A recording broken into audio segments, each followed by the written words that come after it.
So God created man in his own image. In the image of God he created him. Male and female he created them. And God blessed them. And God said to them, "Be fruitful and multiply and fill the earth." For Christians, it's very simple. We believe that all human beings were created in God's image. God created us separately, and we are sacred. We are much more than just material, flesh, bone, blood, what have you. There's a component to man that is different. God is the one who gives life, and God is the one that decides when life should end. That is the Christian perspective. Darwinism undermines the Judeo-Christian sanctity of life ethic. There's a whole section in the Descent of Man, about a 3-page section or so, in which he talks about the extinction of races, and so it was forthrightly a justification for genocide, claiming that it's just a part of the natural process. He talks about whites having fully evolved, either plateaued, fully evolved, so that means they have the intellectual capacity and the resourcefulness much more than any other ethnicity. And he says, by the way, you could tell that my evolutionary theory is at work when you look at the blacks, because they are subhuman, they are apes, gorillas, and savages. Darwin very forthrightly embraced a racist outlook, which he thought was actually a support for his theory. The deadly theories of genetic purity and racial extinction were an amalgam of theories popularized by Charles Darwin and his 2 cousins, Thomas Malthus and Francis Galton. Darwin comes around with his older cousin, Thomas Malthus, who married his first cousin in order to keep the genes closely tied within their family. Thomas Malthus was the first one to really proclaim the world can't hold all the people that are populating the earth. Charles Darwin comes along and he develops his theory of evolution. And technically it wasn't connected to Malthus, but others quickly made the connection, including his cousin, Francis Galton, who developed the theory of eugenics, which combining Darwin's theory of evolution and Malthus's theory of the population meant that it was important for scientists to step in and intervene, that it was important to somehow limit the population growth, particularly of undesirable peoples. Francis Galton, interestingly, he came to the idea of eugenics while he was reading The Origin of Species, according to his own account. And he wanted to promote the evolution of humans to higher levels and to stop any kind of degeneration that might be going on.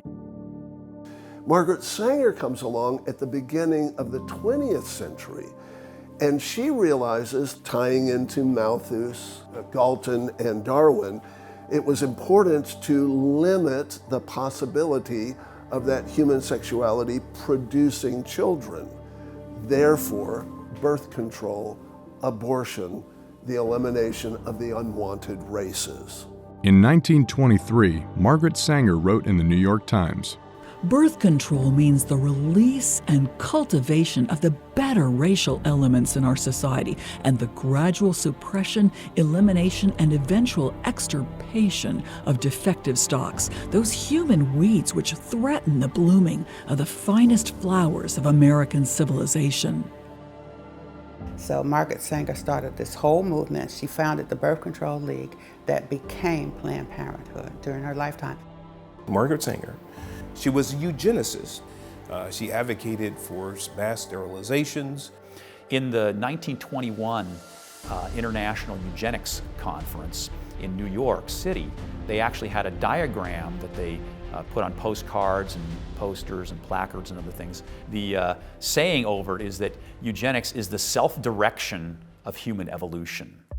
Margaret Sanger advocated for eugenic population control, including governmental programs of sterilization as the remedy to the problem of, as she called it, an increasing rate of morons. So one of the most infamous court cases in United States history dealt with eugenics, and it dealt with a forced sterilization law where a young woman named Carrie Buck, who was downgraded as of lower worth, as an imbecile, based on actually doctors who didn't even see her.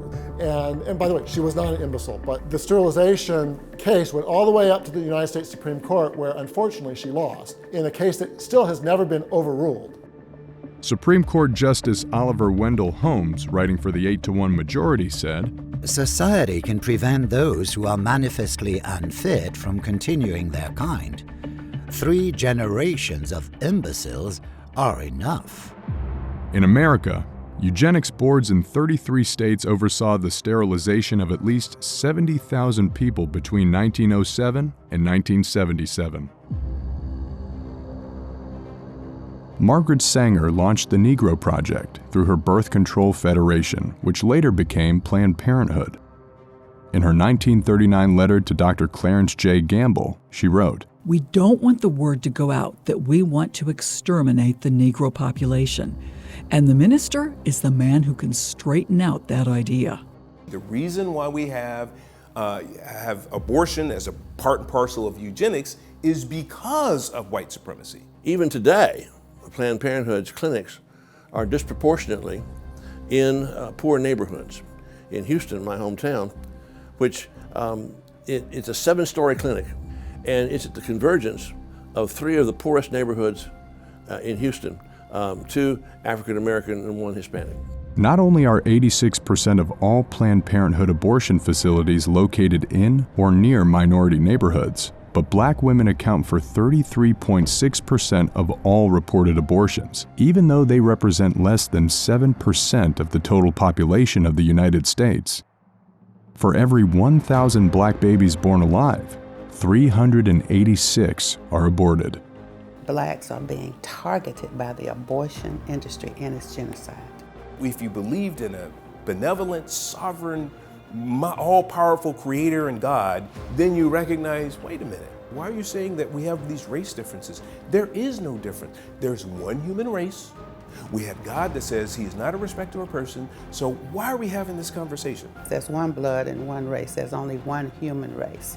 And so those who followed Charles Darwin or Margaret Sanger or many of the eugenicists of the world, they believed and bought into a thought that there's a superior race of people.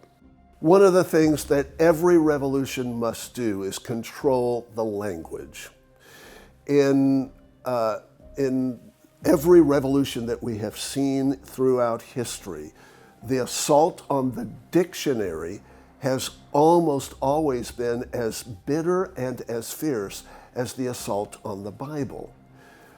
And so when it comes to Margaret Sanger and Planned Parenthood, they very wisely chose the language of choice, of freedom for women, of healthy sexuality, of abortion being a health care issue. This is the control of language that is necessary to popularize and to destigmatize what otherwise would be considered abominable practices. I would caution women to think about the sacredness of what human life is. Don't just decide that a living human being is yours to kill at will.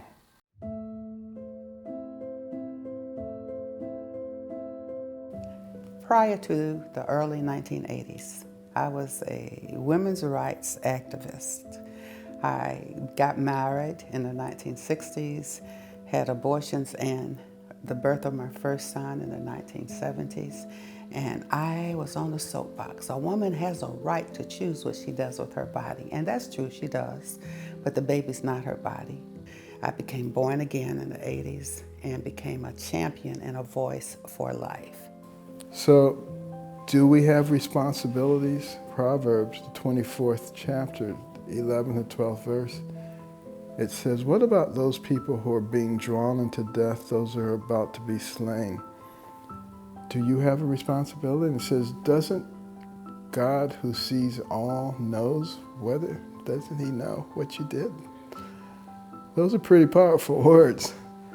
And so we do have a responsibility. I want to say to the women of America, the families of America, and all of the people of America, that there has to be a better way to serve women and to protect children without aborting our children.